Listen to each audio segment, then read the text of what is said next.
ప్రభాస్ 'కల్కి 2898 ఏడీ' సినిమా గురించి దేశమంతా ఎదురుచూస్తున్న సంగతి తెలిసిందే. ఎన్నికల వల్ల ఈ సినిమా మరోసారి వాయిదా పడింది. తాజాగా నిన్న 'కల్కి' సినిమా నుంచి అమితాబ్ బచ్చన్ క్యారెక్టర్ని రివీల్ చేస్తూ ఒక వీడియో రిలీజ్ చేశారు.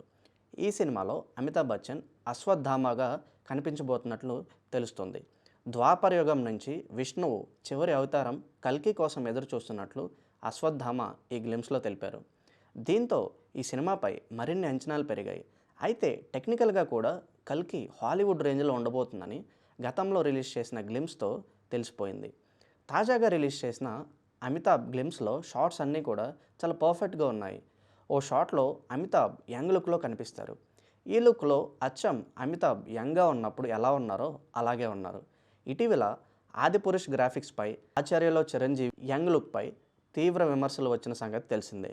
ఇప్పుడు కల్కి అమితాబ్ గ్లిమ్స్లో అమితాబ్ను డీఏజింగ్ టెక్నాలజీ పర్ఫెక్ట్గా యంగ్గా చూపించి ప్రేక్షకులను ఆశ్చర్యపరిచారు కల్కి టీం. దీంతో దర్శకుడు నాగ్ అశ్విన్ను అమితాబ్ ఫ్యాన్స్ కూడా తెగ పొగిడేస్తున్నారు. ఇదిరా గ్రాఫిక్స్ అంటూ ఎంత లేట్ అయినా పర్లేదు, సినిమా ఇలా ఫుల్ క్వాలిటీతో ఉండాలని నాగ్ అశ్విన్ను పొగిడేస్తూ మరోసారి ఆచార్య ఆదిపురుష్ సినిమాలను విమర్శిస్తున్నారు.